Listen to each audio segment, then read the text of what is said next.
Okay, Assalamualaikum warahmatullahi wabarakatuh. Salam sejahtera kepada yang menonton live ni. Sebelum kita start live, rasa better siapa yang dah start tengok ni baru masuk ni boleh share-share dulu. Saya bagi chance dulu untuk korang share dulu link ni semua. Okay, Nat, tolong share dulu Nat link. Siapa-siapa yang ada di rumah yang sedang menonton live ni, terima kasih banyak-banyak. Kita share dulu ramai-ramai. Sebab hari ni kita ada boleh kita katakan segmen baru untuk Pesada Oasis live, live yang lebih berisi, lebih orang kata apa, bermutu tinggi. Dah macam produk kan, bermutu tinggi kan. So Alhamdulillah, hari ini kami ataupun Pesada Oasis melancarkan ataupun kami nak buka segmen baru, live session bersama dengan, sekejap saya nak tengok sekejap, live session ataupun kita panggil, kita punya segmen yang baru ni nama dia 30 minit bersama Ustaz Azwar. 30 minit je. Kalau lebih insya-Allah alhamdulillah. So saya Muzakir Zuki selaku host untuk ni, insya-Allah ada tak ada lepas ni. So sekarang kita bersama dengan saudara ataupun Ustaz Hazwan Pak Zil Ustaz Hazwan. Okey, yang tak tahu, Ustaz Azwan ni merupakan dahulunya mutawif, seorang mutawif, pernah menyertai manhaj mutawif, program reality mencari mutawif. Tapi daripada saya bercakap, kita bagi Tuan Punya Badai untuk terangkan sikit. Ustaz boleh cerita sikit mengenai Ustaz, background Ustaz? Okey, background saya asalnya saya marine engineer, lulusan daripada Akademi Laut Malaysia. Oh, marine lah? Ya. Yeah. Oh, yeah. Marine engineer, Zapa belayar dan rasa ini bukan jiwa saya lah. Tidak ada masalah buat kerja tu, cuma jiwa saya tu orang kata apa? Sebab kat situlah dalam tu ada seorang chief steward, dia kata saya, kau ni selalu jadi imam dekat dalam kapal Ustaz. Kan? Jadi kalau kau masuk program reality ustaz-ustaz, aku akan sokong kau Ustaz. Ni bukan jiwa kau Ustaz, dia kata tu. Saya pun balik daripada tu, saya cakap dengan ayah saya nak masuk pondok. Itu permulaan saya mencari orang kata apa, mendalami Islam dan lebih dalam lah. Sebelum ni memang Islam pun. Cumanya belajar lagi dalam tentang agama Islam, masuk ke pondok, pasti tumbuh semua tu, dan belajar guru-guru yang lain lah. Dan 2016 bermulanya saya menjadi seorang mutawif, dan itulah bagi saya cakap dekat mak saya, banyak-banyak doa, arwah mak saya lah, banyak-banyak doa nak jadi mutawif inilah, ya Allah makbulkan tepat sebabnya. Tetapi tak adalah secepat mungkin. 2013 saya pergi dengan arwah mak saya, ayah saya. Masa itulah saya menjadi mangsa penipuan skema travel umrah ni. Masa tu buat orang kata apa, umrah rakyat 3,500. Orang tua mana tak suka 3,500? Betul? Itu harga costing. Betul? Tapi akhirnya lepas tunda, rupanya kami kena tipu. Tapi duit kami bertiga, ada seorang ustaz ni dapat selamatkan. Dia kata, bolehlah nak pergi lagi Wan. Dia kata, pergi, visa dah siap alang-alang ni, cuma menumpang travel lain lah, kena tambah sikit. Tak apalah. Saya pun pergilah dengan mak ayah saya sana, dan dipendekkan cerita, pada malam pertama tu, Khamis malam Jumaat, di Raudah itu panjang, nanti saya ceritakan segmen pengalaman kat sana. Tapi nak ceritanya, saya duduk kat Raudah itu ditolong oleh seorang Pak Arab, orang bagi laluan. Dan di situ saya doa, ya Allah, aku nak sangat-sangat ya Allah, paling kurang pergi tanah suci setahun sekali dengan percuma ya Allah. Aku ni miskin ya Allah, aku tak ada apa-apa pun. Aku ni banyak dosa, bukan daripada orang lulusan agama kan. Tetapi saya belajar agama dengan berguru sana berguru sini lah. Nak kata dari segi kelulusan saya engineering kan. Jadi selepas balik tu 2016, maknanya 3 tahun, tapi saya tidak mengintai jawapan Allah. Saya doa 2016 ada seorang owner travel, dia kata, Ustaz boleh bawa tak jemaah saya 80 orang. Tanpa saya fikir 2-3 kali, saya terus kata ya, saya sanggup 80 orang kali pertama. Sebab pengalaman saya sana dengan tak ada jemaahnya, saya pergi bertiga dengan mak ayah saya berdikari. So saya explore sendiri Madinah dengan Mekah tu dengan pengalaman saya sendiri, dan saya berani. Itulah permulaan titik tolak saya jadi mutawif. Saya bawa 80 orang, Felda satu kampung, Felda Bera. Dan itulah bermula itu memang doa saya rasa ya Allah memang bagi free lah. Termakbul lah. Termakbul lah. Alhamdulillah. Itulah permulaan jadi mutawifnya. Tapi bagus juga sebenarnya. Apa kapten Ustaz? Saya engineer. Tak, bukan yang waktu Marine tu. Chief steward. Chief steward tu bagus juga. Dia suruh pergi masuk reality show. Siapa dia tak suruh pergi kagat kan? Ya. Kalau pergi kagat dia tak jadi macam sekarang. Betul. Dia tak ada peluang-peluang tu. Betul. Lepas tu Alhamdulillah. Kalau kata ada yang bukan betul ke Ustaz ni masuk Mahal Mustawif, mungkin tak berapa nak kenal kan. Mungkin lain. Sebab dulu Ustaz bukan rambut panjang. Dulu Ustaz dia macam saya. Dia botak. Saya pun botak ni sebab Alhamdulillah baru diberikan kesempatan, baru pulang daripada menunaikan ibadah umrah. Alhamdulillah dijemput dari Allah Subhanahu Wa Taala. Saya sangat-sangat berterima kasih. Satu pengalaman yang sangat-sangat berharga yang saya sendiri tak menjangka kan Ustaz. Di dalam usia muda masih lagi kira bawah 30 lagi muda lah. Muda lagi kan. Alhamdulillah diberikan kesempatan melawat Kaabah, tengok semua benda yang dekat sana kan. So okey, tanpa terus membuang masa Ustaz, hari ni kita nak sembang pasal apa Ustaz? Pasal ihram. Pasal ihram. Bunyi dia sejak balik daripada Mekah bunyi tu apa dah ihram. Ada bakraj. Sana tengok ihram lagi orang. Ada lain. Tapi itulah macam saya cakap, bila pergi Mekah kan, dia di sana pun dia punya orang kata mazhabnya berlainan di sini. Betul. So ada benda-benda yang saya cakap terkejut. Ada benda yang orang tak buat. Ya betul. Macam kita kalau habis sembahyang ada witir. Ada apa semua kan. So diorang tak ada, terus dia tunggu kejap, biarkan masa untuk orang solat sunat and then terus solat jenazah. Betul. So itu benda-benda perkara yang baru lah. Tapi mesti heran kan, dekat sana selepas solat fardu mesti ada solat jenazah. Kat sini tak ada. Kat sini tak ada. Masa ada orang meninggal. Setiap masa ada orang meninggal, dan setiap tu jugalah kita diberikan peluang. Dan dekat sana saya tak tahu lah Ustaz, tapi kebanyakannya orang lebih fokus untuk solat jenazah berbanding solat Ba'diyah. Ya betul, solat Ba'diyah. Dia sebenarnya Ba'diyah tu dia orang buat selepas solat jenazah, sebab solat jenazah ni buat beramai-ramai dan nak ambil satu peluang yang mana Rasulullah sebut siapa yang solat jenazah akan dapat satu kirat ni sebesar gunung Uhud pahala dia. Gunung Uhud dan sesiapa yang mengeri jenazah sampai pemakaman tu dapat satu kirat lagi. Maknanya ada 2 kirat, maknanya 2 gunung Uhud pahala dia. Nama ada orang berebut. Patutlah ramai saya ingatkan orang punya lepas tu orang solat sunat. Ya. Okey Ustaz, tak apa, yang tu kita sembang, mungkin kita boleh sembang topik lain minggu depan ke, insya-Allah ke 2 minggu lagi ke. Okey, hari ni ihram Ustaz, apa sebenarnya, kita straight to the point, apa sebenarnya ihram ni Ustaz? Mungkin orang tak faham lagi kan. Kita cuba, saya pun walaupun saya dah pergi, tapi ini juga peluang untuk saya untuk menambah ilmu saya. So Ustaz boleh terangkan sikit apa itu ihram? Bila dia sebut ihram ni sebenarnya orang Melayu kita dengan kita ni biasa dah dengan perkataan ihram, takbiratul ihram. Masa takbiratul ihram. Jadi dia advance sikit pengajian tentang ihram ni bila buat umrah dengan haji ni. Sebenarnya setiap hari kita takbiratul ihram, betul tak? Jadi ihram ni adalah keadaan yang mana orang itu terhalang melakukan beberapa patang larang.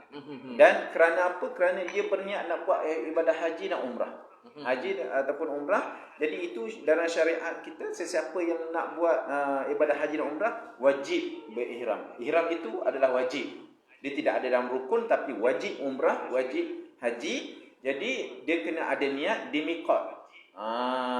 Dan ihram tu adalah keadaan seseorang. Orang yang buat ihram tu dipanggil muhrim. Jangan silap, selama ni orang dah kata muhrim tu, saya Ustaz, saya nak pergi umrah tapi tak ada muhrim lah. Itu mahram, adik-beradik itu mahram. Ini muhrim. Apa maksud muhrim? Orang yang sedang memakai pakaian ihram dan dalam keadaan ihram. Ihram itu sendiri adalah orang yang berada dalam pantang larang, buat sesuatu perkara yang kejap lagi kita akan cerita apa pantang larangnya tu. Jadi ada bila ada keadaan ihram dan ada pakaian ihram dia. Apa dia tu? Nak tahu ke sekarang? Teruskan terus. Boleh lah, kita teruskan Ustaz. Tak apa, kita teruskan ala-ala kan. Dah termasuk. Ustaz bagi je. Terus Ustaz bagi. Saya tak ada terus Ustaz dah bagi, tak apa, saya bagi je. Okey, bila sebut pasal ihram ni ada syarat sebagai seorang lelaki, mesti kena 2 pakaian, 2 helai kain yang tidak berjahit. Tapi kena ingat, jahit yang macam mana? Jahit kalau jahit kelim tepi tu kan, tak nak bagi berbulu tu dimaafkan. Jahit adalah bercantumnya pakaian. Berjahit bercantum pakaian tu tidak boleh. Jadi contoh macam kain plekat lah. tak boleh. Round macam tu kan. Tapi ada soalan. Kalau kain plekat tu digunting yang tempat jahit tu, boleh tak dia buat ihram? Saya tahu.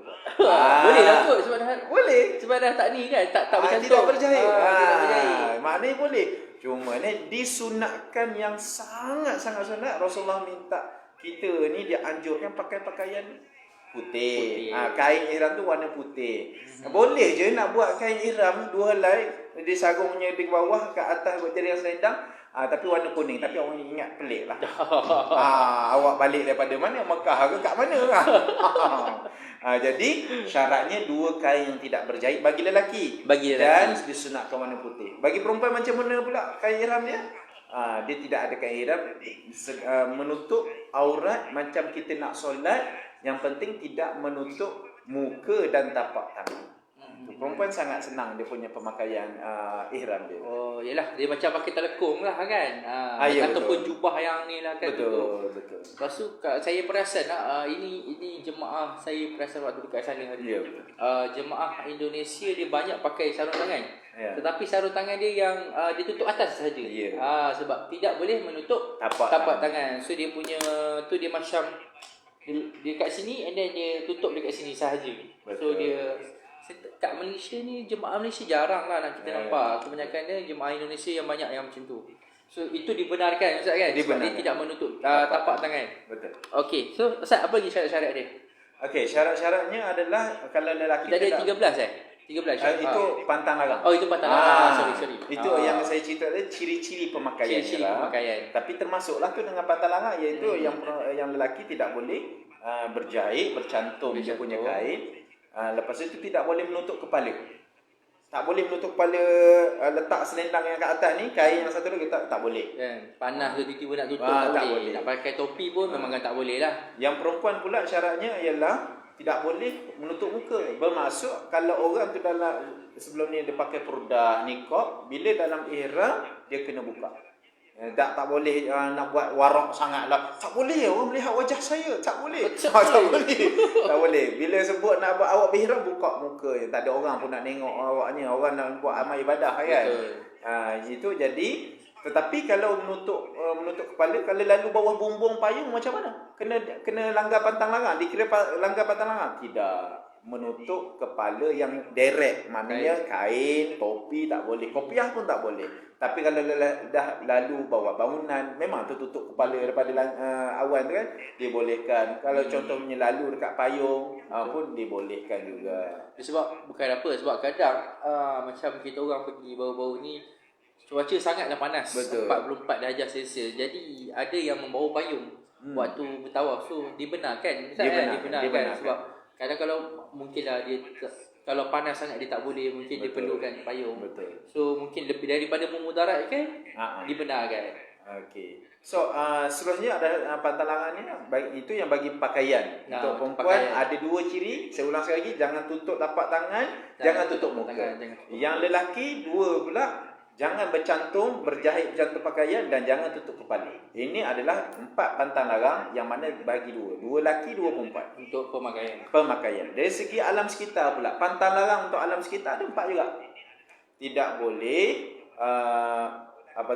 mencabut pokok. Tidak boleh berburu. Okey. Selepas itu cabut pokok, berburu, apa lagi yang awak ingat masa tu? Kalau melibatkan alam sekitar. Apa?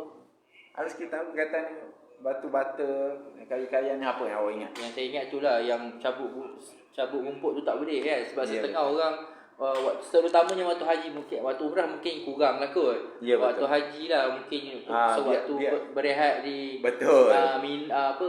Mina ke berwukuf di Arafah kan. Betul. Bosan-bosan tengah duduk tepi tu cabut-cabut rumput tu tak dibenarkan. Yes. Apa tu yang kata apa, biasa orang buat ibadah umrah ni dia jaranglah nak cabut rumput. Orang yang tengah wukuf di Arafah. Wakaf macam orang yang wukuf macam duduk nak yang ibadah haji, tangan tu gatal kadang-kadang nak cabut rumput. Itu tidak boleh, melanggar pantang larang lah. Kadang-kadang tak sedar. Okey. Selepas itu tidak boleh merosakkan tumbuhan. Tak boleh merosakkan tumbuhan. Cabut itu dikira kira cabut lah tu, tidak boleh nampak merosakkan pokok tumbuhan. bunga cantik je jangan petik. Okey. Maknanya alam sekitar minta maaf ada 2 sahaja bukan Ada 4. 2. Sebab tu saya pelik tak. Ada 2 Tak sahaja. terus kat saya tu. Okey. Lepas tu dari segi hubungan ada 3. Tidak boleh menikahkan orang ataupun tidak boleh dia sendiri menikah. Itu yang pertama. Yang kedua tidak boleh mukaddimah persetubuhan. Yes. Simaklah. Ya. Yang ketiganya adalah tidak boleh bersetubuh. Kalau lah kata ustaz, saya nak orang kata apa, nak berhoneymoon agak anak saya ni orang kata apa, hasil kami punya hubungan ni dapatlah anak yang solehah dan soleh sebab dia tanah suci. Sabar-sabarlah. Habiskan dulu tahalulnya. Awak ni tak menyabar sangat. Lepas itu dari segi kecantikan. Dari segi kecantikan, okey, tidak boleh meminyakkan rambut untuk lelaki. Meminyakkan rambut. Minyakkan rambut. Mana pakai pomade ke apa ke tak boleh lah. Tidak boleh dah. Tidak boleh. Selepas itu memakai deodoran boleh sebelum ihram. Sebelum ihram. Jadi kalau deodoran tu wangi, lepas itu kita dah nak ihram, yang wangi deodoran tu melekat pada kain ihram kan? Yang tu dibolehkan sebab kita pakai sebelum niat. Sebelum niat, betul. Ceritanya dah niat baru nak pakai tu. Betul. Orang kata apa, diharamkan. Contoh kalau kata dia kena niat ihram di atas flight kan? Ya, betul. Maknanya kalau dia nak tukar baju atas flight, kalau dia sebelum dia naik flight tu dekat rumah dia pakai deodoran tak ada masalah lah. Tak ada masalah, tak ada masalah. Kalau deodoran yang tak berbau, deodoran tak berbau adalah boleh. Yang dia macam ni, fungsi dia lah. Deodoran untuk apa? Mewangikan, tak nak bagi busuk. betul. Jadi kalau nak pakai semasa ihram dibolehkan, tetapi kena tengok sikit. Dia kadang-kadang bagi saya bimbing jemaah saya agak orang kata tenang daripada kekalutan. Ustaz deodoran ada buat produk deodoran tak berbau, ustaz boleh tak? Ceritanya awak pakai deodoran tu untuk apa? Nak hilangkan bau, betul tak? Sama juga. Ceritanya tetapi kalau dari segi nak pakai apa nama, krim ataupun lipstick ke sunscreen takut panas. Okey. Sunscreen dibolehkan. Dia macam ni. Sunscreen tu untuk kesihatan, bukan untuk kecantikan. Boleh. Boleh. Yang penting jangan berwangi sangat. Ambil yang wangi-wangi. So, make up tu semua memang tak boleh. Make up tak boleh, tetapi kalau nak pakai lip balm sikit agak tak kering, dibolehkan. Dibolehkan. Okey. Selepas itu tak boleh pakai wangi-wangian ni, termasuk tadilah deodoran semua tu. Dan hati-hati, kita daripada hotel, lepas tu lalu kedai-kedai Pak Arab, dia suka menyapu-nyapu. Okey. Itu minyak atar. Memang. Saya macam sana tak nak mengelak Ustaz. Tak nak mengelak sikit. Dia boleh kejar pula kita. Dia boleh acak kita Ustaz. Dia kalau orang tu pandai ataupun jenis hormat orang, kan kita sebut saya dalam ihram, boleh je cakap Melayu. Orang Sarawak betul. Sana dia faham. Kita kita pula kam aja cakap ara. Dia 10 rial. Dia pula cakap bahasa Melayu. Jadi bila orang nak mengulurkan tu elakkan. Sama juga kalau kita dukung baby anak kita, wanginya anak ayah ni nak pergi tawah ni. Baby pakai bedak wangi-wangi, lekat kat sini tak boleh. Okey. Selepas itu itu 2 dah. Iaitu tidak boleh wangi-wangian. Okey. Yang keduanya adalah memotong kuku. Memotong kuku. Nak buat sebelum niat. Dapat buat sebelum niat itu dapat pahala sunat. Okey. Lepas tu tidak boleh cabut bulu. Okey, dalam ihram dibolehkan mandi. Boleh pergi tandas. Ceritanya kalau jatuh masa mandi air sekali yang tu tidak mengapa, tidak melanggar pantangan ihram, tidak kena dam. Yang saja-saja ni duk ini macam saya ni kan, main bulu sendiri jatuh. Habis. Ada setengah juga jenis. Harap ke main ni. Main jatuh tu tercabut.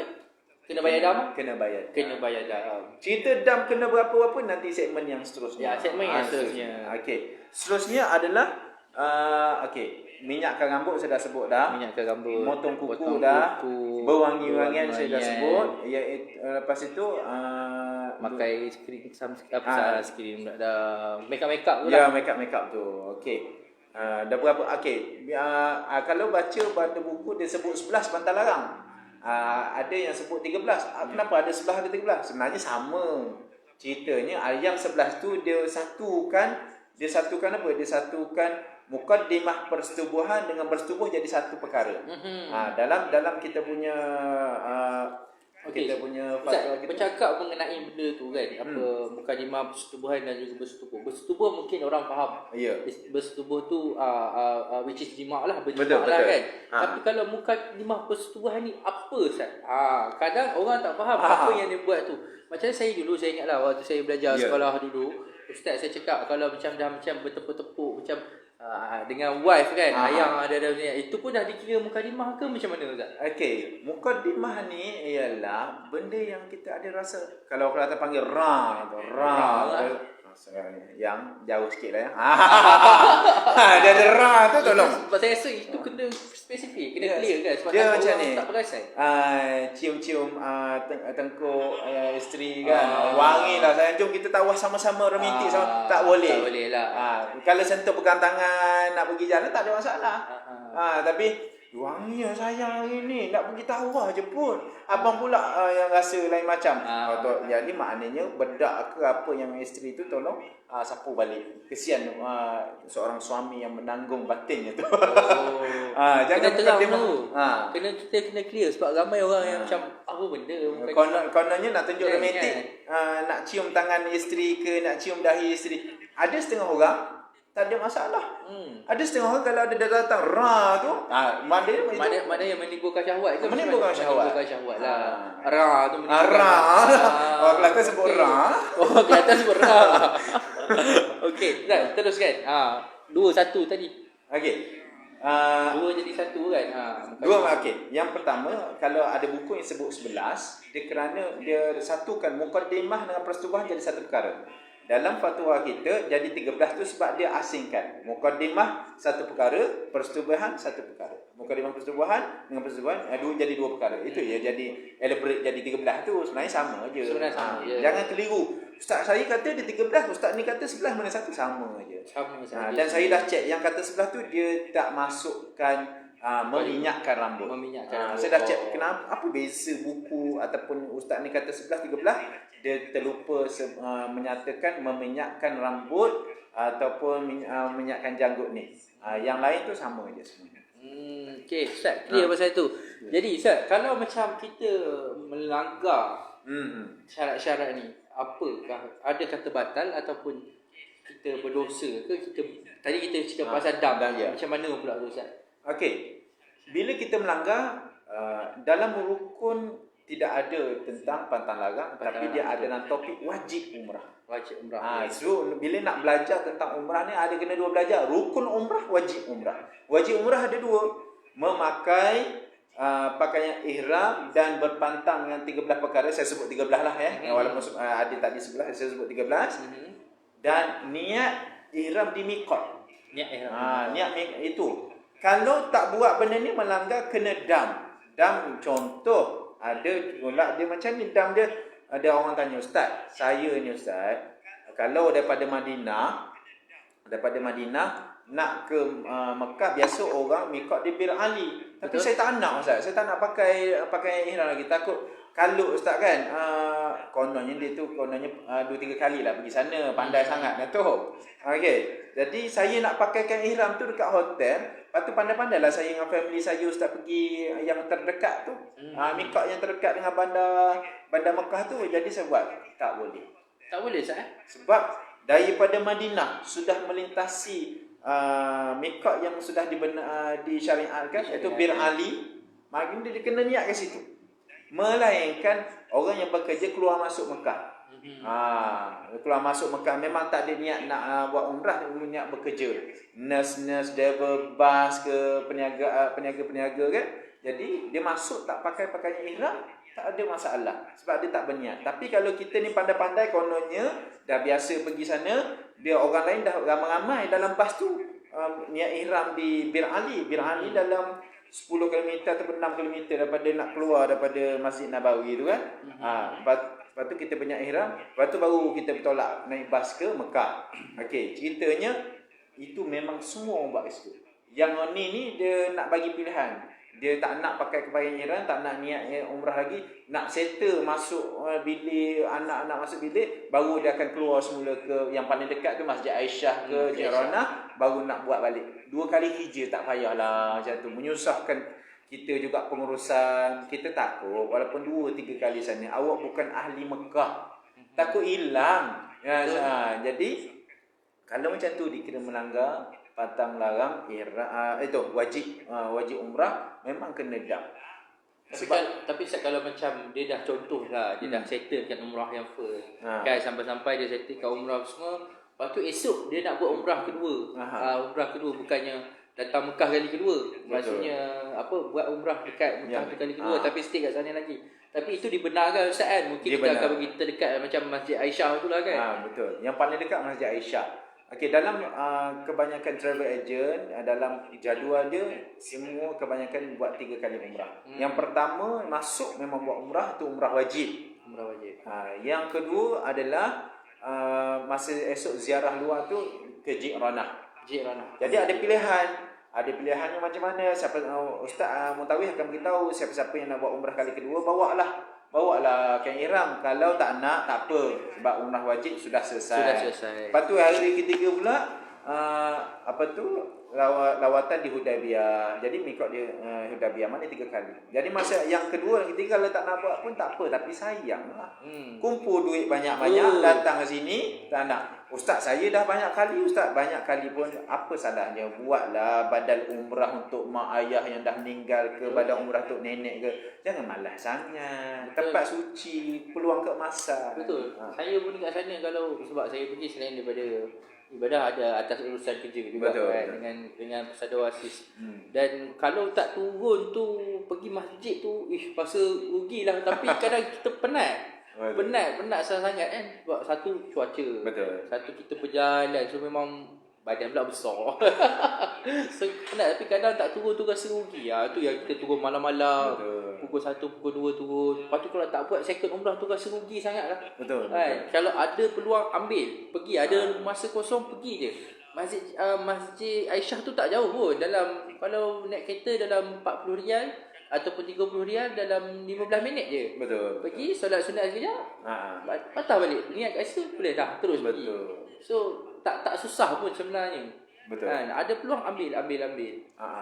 Cuma saya nak tambah sikit yang orang kata, Ustaz betul ke kalau 7 kali umrah bersamaan dengan pahala 1 haji? Itu hadis dhaif ataupun palsu, saya pun tak tahu datang daripada mana. Masa saya buat 2013 yang pergi dengan mak ayah saya dulu, memang tersebar benda ni. Buat 7 kali umrah dapat pahala 1 haji. Tetapi yang sahihnya, siapa yang buat umrah di dalam bulan Ramadan dapat pahala 1 haji. Sebab itulah masa bulan Ramadan penuh sana. Penuh. Macam bergaya sebenarnya. Ramadan tu lagi happening, lagi ramai orang daripada raya Aidilfitri kat sana. Mana selepas raya tu dah habis dah orang amal ibadat, pergi kampung masing-masing. Saya tak tahulah macam mana ramainya. Sebab saya pergi waktu orang tak ramai pun ramai orang. Penuh kan. Waktu kan lah. Kita pergi bulan lepas, bulan 5. Betul. So cuaca panas dan memang orang tak ramai. Betul. Tapi ya Allah, tak ramai tu pasti lagi ramai. Cuma seronoknya waktu kita buat tawaf tu, orang tak ramai. So kita boleh, macam kita orang dah habis tawaf, boleh pergi dekat-dekat Kaabah, boleh berehat dekat situ, boleh berdoa dekat situ kan. So itu satu kelebihan juga. Satu orang kata apa, peluang yang alhamdulillah diberikan. Okey Ustaz. Kita dah sembang pasal tu tadi. Okey Ustaz, kita nak sembang pula pasal apa ni? Sejarah ihram. Sejarah. Macam mana? Sebab apa? Saya pun dulu tertanya-tanya lah, kenapa orang pergi haji, pergi umrah ni, ihram ni nak pakai 2 helai. Lepas tu 2 helai tu satu lagi kenapa dia nak kena pakai kena cara pemakaian macam tu. Kenapa macam tu, kenapa tak boleh ni kan? Mungkin Ustaz boleh ceritakan sikit. Okey, asal-asalnya pemakaian ini Nabi Muhammad teruskan syariat ni datang daripada Nabi Ibrahim. Pemakaian zaman Nabi Ibrahim di masyarakat itu, dan itu zaman masyarakat Mesopotamia Purba. Kan tengok kan zaman Mesopotamia Purba ke ataupun Rom ke, yang jenis kilas bahu macam tu kan, pakai kain macam tu kan. Tapi ingat jangan pakai macam doti yang India tu sauk macam tu. Tidak. Ini pemakaian zaman Nabi Ibrahim. Dan yang kita duk buat amal ibadah haji dan umrah ni datang daripada Nabi Ibrahim punya syariat dan diteruskan dengan Nabi Muhammad SAW. Sebab itu Nabi Ibrahim dengan Nabi Muhammad ni sangat rapat. Itu kan keturunan Arab ni sebenarnya daripada Nabi Ismail dan ayah Nabi Ismail Nabi Ibrahim. Sebab itu dalam solat kita sebut juga Nabi Ibrahim. Memang sangat rapat. Sebab itu ada ulama mengatakan bahawa wajah Nabi Ibrahim tu seolah-olah macam dengan Nabi Muhammad. Memang rapat sangat. Kalau macam kita bercerita mengenai Sa'i pun betul. Safa Marwah tu pun Siti Hajar dan juga Nabi Ismail. Betul. So memang banyak berkait rapat dengan Nabi Ibrahim dan diteruskan oleh Nabi Muhammad sallallahu alaihi wasallam. So itulah sebabnya kenapa kena pakai cara pemakaian macam tu. Pada zaman dia macam tu. Kita macam pemakaian zaman Rom lah, zaman apa? Mesopotamia purba. Zaman Galileo, zaman tu kan. Zaman Spartan tu kan. Yes, sebab pemakaian dia orang macam tu. Satu lagi Ustaz. Sejarah ittiba. Kenapa bila kita nak tawaf tu mesti belah sini. Bahu kanan, bahu kiri menghadap Kaabah. Tak boleh lagi. Kenapa nak buka? Kenapa nak tunjuk ni? Okey, dalam satu hadis Ibnu Abbas radhiyallahu anhu mengatakan bahawa dia melihat Rasulullah SAW bersama para sahabat, okey, berniat miqat di Ji'ranah masa tu, berniat miqat di Ji'ranah dan mengelilingi Kaabah dalam keadaan ittiba' dia tu membuka bahu dengan bangganya. Tapi bangga bukan bangga riak, tapi bangga yang betul nampak gagah para sahabat dia. Jadi sebelum peristiwa yang mengapa Ibnu Abbas keluarkan hadis ni, riwayat At-Tirmizi, sebab kisah sebelum itu Nabi Muhammad dihina oleh kafir Quraisy, orang Islam ni lemah. Orang Islam ni lemah, lembik, kan? Sebab tu sebab orang Arab ni, orang Arab Quraisy masa tu dia duk teringatlah zaman mula-mula Islam masuk penyebaran Islam tu kan. Dan contoh bila berubah kena seksa semua kan, tak ada yang nak bangkit melawan Nabi Muhammad pun berhijrah dekat Madinah. Jadi dalam kepala kafir Quraisy ni, Islam penakut, Muhammad lari, pengecut, itulah dalam kepala diorang. Jadi apabila Nabi Muhammad dah sebarkan berjaya bina satu negara yang hebat, Madinah Al-Munawwarah, dan Nabi Muhammad SAW besarkan lagi takluk dia tu sampai ke Mekah dan nak buat ibadah haji. Dan masa itulah Rasulullah minta para sahabat buka bahu masing-masing, tunjukkan bahu masing-masing. Itu yang Ibnu Abbas radhiyallahu anhu mengatakan Rasulullah dan para sahabat tawaf di Kaabah dalam keadaan bangga nak tunjuk kekuatan kita. Nampak kepala bahu masing-masing bulat kat sini. Sini pula satu. Jadi macam Ustaz kan. Jadi nak katakan bangga di sini, Rasulullah bangga dengan para sahabat. Itu kalau kita tengok dari sudut lain, orang Islam kena jaga makan. Jaga tubuh lah. Saya tak cakap orang lain, cakap saya jugalah. Cakap saya kena tegur orang isteri saya. Saya kena tegur. Saya kena tegur siap. Itulah nampak Ustaz sekarang tengah diet tu, pakai 3 hari sandwich je. Saya cakap awak tu mutawif, awak tu ustaz. Kenapa orang sekarang, sebab isteri saya mu'alaf, kenapa orang sekarang lagi-lagi ustaz ni dia cerita pasal sunnah, tapi sunnah yang Rasulullah ajar tu jaga tubuh badan sihat, tak dia buat saya Linda tak apa. Jaga tubuh tak, saya syukur isteri saya memang menegur saya tegas, tapi dia membuatkan saya dekat dengan sunnah Rasulullah. Nak mengatakan hikmahnya kenapa Rasulullah bangga dengan buka bahu semasa itu, nak tunjuk orang bukan Islam masa itu Quraisy, orang Islam ni kuat. Bayangkan kalau para sahabat ni gemuk-gemuk semua tu kan. Rasulullah tak cakap kat awak, jangan pejam mata gitu. Rasulullah gaya-gayanya macam malu pula aku nak suruh sahabat aku nak buka, semuanya tak ada kepala bahu dah. Tapi Rasulullah kata para sahabat semua buka kepala bahu masing-masing. Tiba kata, tu dia jalan gagah masing-masing. Jalan gagah. Kalau Spartan tu.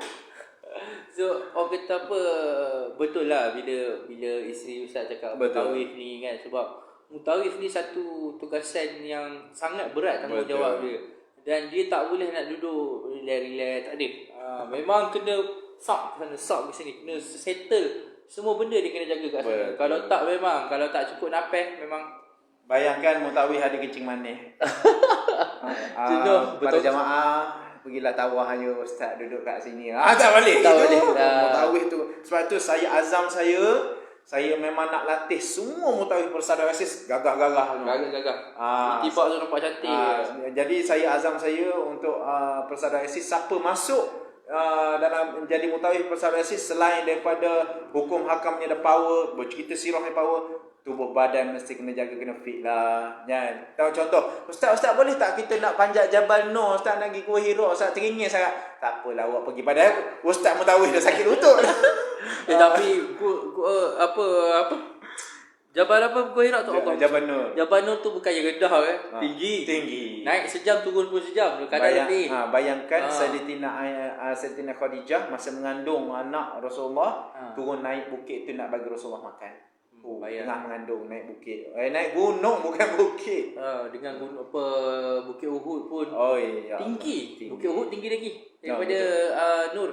So bayangkan macam mana Nabi, tak payah bayang naik tu lah. Bayangkan daripada Madinah, daripada Mekah, Nabi naik unta jalan kaki sampai ke Madinah. Dulu tak ada highway, tak ada apa. Jangan cakap dulu, sekarang ni pun kalau kita naik van pun 5 jam daripada Mekah ke Madinah. Betul.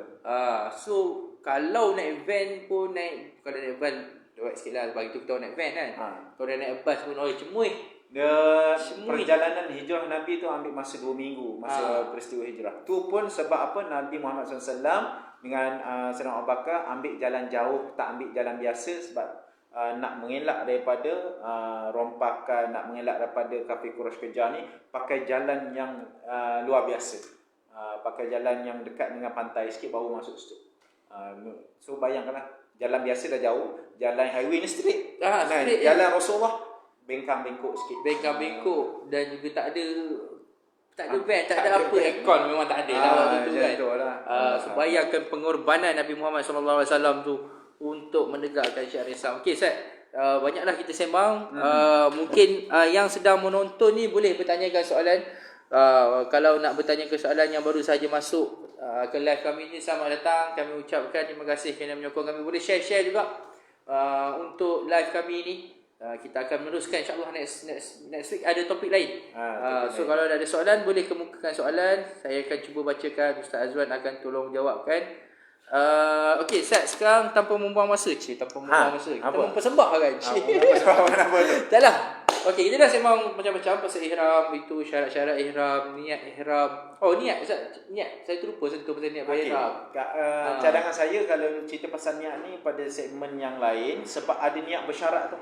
Nak elaborate panjang lagi, tapi niat ihram yang paling simple, yang basic dan wajib bagi orang yang nak mengerjakan umrah, sahaja aku berniat ihram umrah dengannya kerana Allah Ta'ala. Nanti di segmen lain saya akan bincang. Ingatkan saya, mintakan Cik Muzakir ni, tolong Ustaz nak buat yang segmen niat. Saya tulis. Sebabnya sangat penting. Kalau niat salah, niat bersyarat ke tak dibuat bagi orang perempuan, kena dam tu macam mana kan. Dia ada sampai panjang sikit lah nak cerita pasal niat ni. Tapi niat yang saya boleh bagi tahu bagi orang yang sehat, segar bugar ni adalah nawaitu umrata wa ahramtu biha lillahi ta'ala. Sahaja aku berniat umrah dan aku berihram dengannya kerana Allah Ta'ala. Start daripada itu, maka seseorang itu dalam keadaan ihram. Sebab itu saya sedikit je saya nak beritahu, siapa yang masuk Mekah terus nak buat umrah tu, elakkan baca niat tu dekat KLIA. Sebab bila start baca kat situ, maka awak sudah dalam keadaan ihram. Sebab apa syarat dia? Berniat ihram umrah sebelum sampai mikot atau pada tempat mikot tu. Bila selepas kena dam. Bila sebelum, maknanya KLIA belum sampai lagi. Kalau situ dah baca, maka sah. Kat situ dah bermulanya ihram. Sebab tu siapa yang nak buat ihram, nak buat umrah, terus daripada Malaysia pergi Mekah pergi Mekah terus buat umrah, biasa pilot akan sebut masa terbang ke atas Masjid Qarnul Manazil tu, sesiapa yang nak mengerjakan ibadah umrah sebaik saja sampai, sila berniat sekarang. Macam tu. Sebab tu cerita pasal niat ni panjang sikit lagi. Dia kalau macam tu selalunya dia akan buat announcement. Betul. Lepas tu dekat skrin TV kita pun akan diberitahu lah, dia akan tunjuk lah. Setiap masa dia akan update lagi berapa jam nak sampai ke Mikot, lagi berapa jam nak sampai ke Mikot. So perlu alert lah dengan benda-benda tu. Kan. Okey Ustaz, kita terus Ustaz. Ya. Nak Orang apa? tanya-tanya macam mana nak pakai? Nak pakai. Nak pakai. Kita bagi sikit Ustaz. Minta izin alih kursi sekejap. Alih kursi boleh Ustaz. Okey. Nampak tak ni saya ni? Nampak Ustaz. Yang pertama kena pakai bahagian bawah dulu. Jangan sibuk bahagian atas, bawah. Sini sikit Ustaz, sini sikit. Sini sikit. Okey. Alhamdulillah. Okey. Pertama pakai bahagian bawah. Okey. Inilah yang dua line yang dikatakan tu Ustaz. Ya, dua helai yang tidak berjahit. Ada yang kalau nampak berjahit, dia jahit tepi dimaafkan. Ni berbulu-bulu kan, itu fashion kain sajalah. Okey. So, kalau style saya pakai style macam ni lah. Okay, satukan sini. Okey. Lepas tu letak kat tepi sekali. Okey, letak tepi sekali dan kepik sini sekuat mungkin. Tarik nafas lah, Okey. Terus kat tengah. Pastikan tebalnya di tengah. Kenapa tebal di tengah? Kita tidak ada mengelakkan apa sahaja orang kata apa tayangan wayang kulit di tengahnya tu. Faham lah ya dalam video ni. Okey. So, maknanya kalau buka jalan kat sini langkah pun tak terbuka, kat sini pun tak terbuka. Kenapa? Kena ada tengah ni tebal sikit. Okey. Untuk pakai tali pinggang, yang tali pinggang haji tu pun masa ni nak pakai terus pun boleh. Tak nak pakai, kaedah yang kedua pun boleh macam ni. Tak nak pakai, dia pakai terus ni Ustaz. Macam saya tak pakai lah. Biasa orang yang pakai ni takut jatuh ni tak biasa pakai keplekat. Okey. So, yang ni yang sebelah kiri kepik ke pinggang sini. Selit kat situ. Selit. Okey. Yang ini terus boleh. Macam ni sahaja. Macam ni saja. Okey, kalau macam ni pun boleh juga. Yang ni dah kepik dah selit. Okey, pakai tali pinggang kat sini. Pun boleh tali pinggang kat sini. Okey. Jadi masa itibak, kalau itibak yang tak pakai tali pinggang, keluarkan macam ni. Ni itibak hanya depan Kaabah nak tawaf saja. Okey. Yang ni letak kain di atas bahu kiri. Ini. Okey. So kalau yang tengah yang pakai tali pinggang yang style kedua tu, kan dia dah kepik kan, macam mana nak cabut pula Ustaz? Rimah Ustaz lah. Okey, dalam keadaan yang dia sudah terikat macam ni, dia keluarkan sahaja tangan. Macam tu sahaja. Itu sahajalah. Mudah je. Mudah sahaja. Okey. Ustaz, saya risau Ustaz. Saya takutlah tak pakai seluar dalam ni macam mana Ustaz? Tu pakai ni lah tali pinggang lah selamat. Dia selamat. Dia sebenarnya pakai seluar dalam tak pakai seluar dalam tu belakang kira yang sebenarnya takut benda ni terucut. Itu yang punca utama masalah jadi takut. Dia pakai tali pinggang. Boleh dua line je. Lain semua tak boleh. Seluar dalam semua tu tak dibenarkan. So mungkin setengah orang macam risau lah takut benda tu akan terbuka mengaibkan. Sebab tu kan bila dah nampak dua line ni warna putih sunat kan nampak cantik, nampak bersih. Kita nak bersihkan hati, sucikan diri kita kan. Bayangkan kalau ini warna kuning. Lain lah kan. Lepas tu kepala botak pula. Nauzubillah. Macam kita kan tali pinggang tu Ustaz. Kita Ustaz buka sikit ni. Okey. Kalau macam kita pakai tali pinggang biasa lekat sini, lepas tu kita gulung pun boleh juga. Pun boleh. Saya rasa kalau macam yang baru, first time macam saya pun, saya buat macam tu juga. Lagi dia secure. Betul. Ada orang cakap Ustaz kan tali pinggang tu ada jahit-jahit juga, ada poket duit lah tali pinggang. Dimaafkan. Semua ulama dah izinkan, sebab tu dah ada production tali pinggang haji banyak-banyak. Kalau dah itu daripada dulu lagi dia dah halang dah kan. Betul. So tidak ada masalah pakai tali pinggang. Pakai tali pinggang biasa pun boleh. Boleh. Pun boleh. Okey, alhamdulillah. Dah lebih pun sebenarnya kita punya ni. Lebih 30 minit, tak apa. Mungkin ada soalan? Ada soalan producer? Tak ada, tak apa, insya-Allah. Kita berjumpa lagi minggu hadapan. Alhamdulillah hari ini terima kasih Ustaz Azwan, banyak ilmu yang diberikan kepada saya pada hari ini. Syukur dan terima kasih juga kepada yang menyaksikan pada hari ini. Macam biasa insya-Allah next week kita akan ada lagi, mungkin pada hari dan waktu yang sama juga, time-time macam ni, petang-petang sikit kita santai sikit. So terima kasih sekali lagi. Saya minta siapa yang tengok ni, siapa yang orang kata apa suka dengan perkongsian ni, minta pada Cik Muzaki tolonglah buat 2-3 kali seminggu. Saya reda. InsyaAllah kita akan cuba. Dan juga jangan lupa untuk share, like dan komen juga untuk Facebook kami, kita punya YouTube, kita punya Instagram, kita punya TikTok, kita punya Twitter, insyaAllah. So teruskan menyokong Pesada Oasis Travel Tours. Kalau korang nak dapatkan package umrah, dapatkan package umrah di Pesada Oasis Travel and Tours kat situ. InsyaAllah kami memang jujur, ikhlas, sentiasa ada untuk anda sebagai tetamu Allah, dan kami akan bagi servis yang terbaik. Jangan risau, kita orang bukan scammer. Ramai sangat orang risau. Saya faham ramai orang. Sebab yelah, bukannya sikit. Dan bukannya mudah untuk dapat peluang pergi mengerjakan umrah, mengerjakan haji. Macam Ustaz sendiri cerita, Ustaz pun terkena. Saya pun pernah jadi mangsa lah. So insyaAllah di sini trusted seller lah. Kalau dekat YouTube, dekat Shopee tu trusted seller. So boleh datang terus ke office kami di Ostia, Bangi. Boleh naik tingkat 4. Boleh berhubung ataupun boleh hubungi nombor yang tertera di Facebook kami. Kita ada bahagian sale akan entertain ada semua, insyaAllah semuanya baik-baik. Nak jumpa saya pun saya ada kat pejabat. Nak jumpa Ustaz Hazam pun boleh datang ke pejabat. Okey, itu saja. Sekian, terima kasih. Assalamualaikum warahmatullahi wabarakatuh. Betul tak?